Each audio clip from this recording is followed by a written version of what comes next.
Uh-oh, here comes Pac-Man. Okay, we got that joke out of the way. Good for us.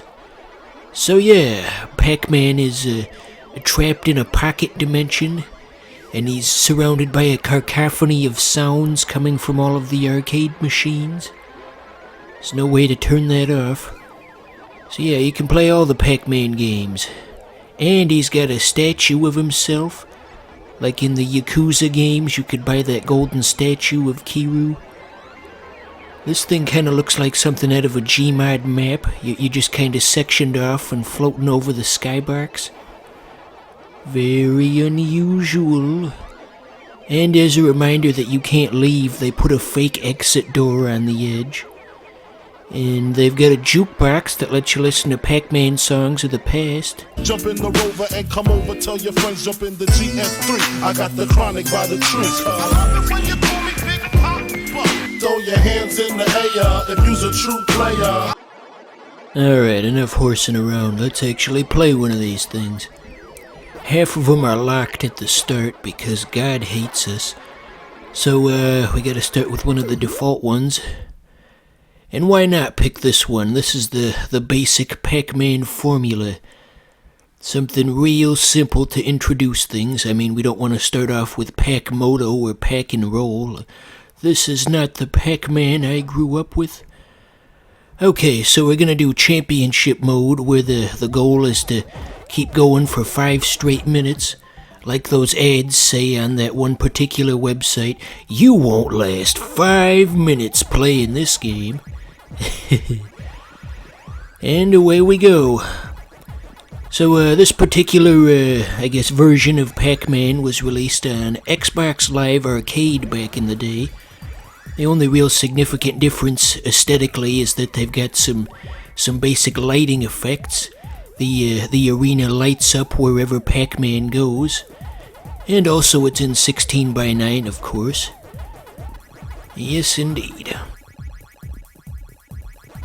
Now, if I was some kind of Redditor, like a sneering, just totally limp-dicked Redditor who just sees politics and literally everything, what I would say next is I would try to make some kind of hammy analogy for how Pac-Man represents race relations, and how the ghosts are, they're supposed to represent Klansmen because the ghosts and sheets and all that, and they're coming for you, but you can turn it around on them because when you get the blue dots, the power dynamic switches around, and suddenly they go from chasing you to being afraid of you. Ooh.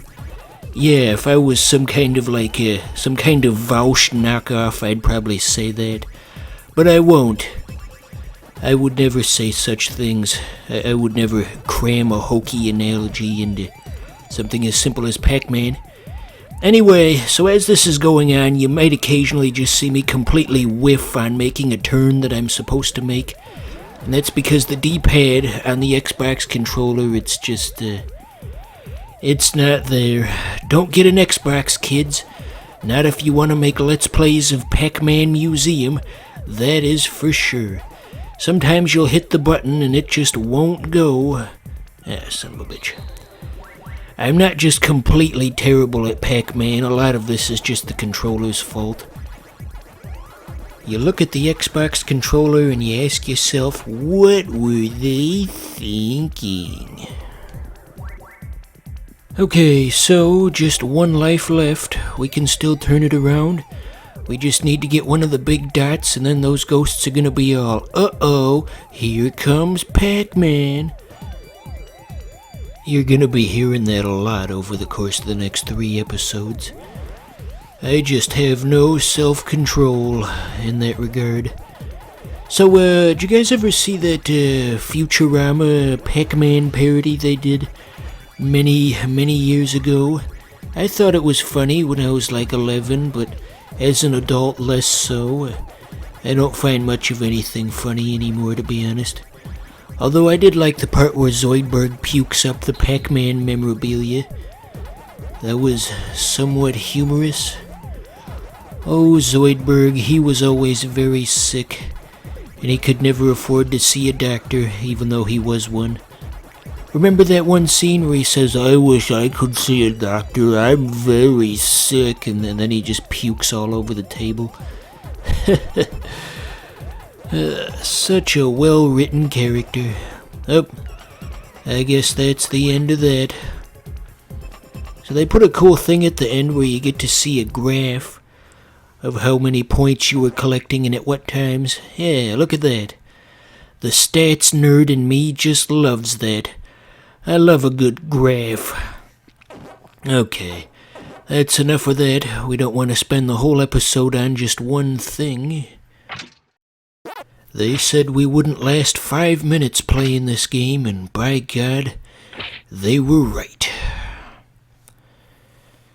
So, many choices for where we want to go next. There are many complex choices in Pac-Man Museum. We'll do Pac-Land, I guess.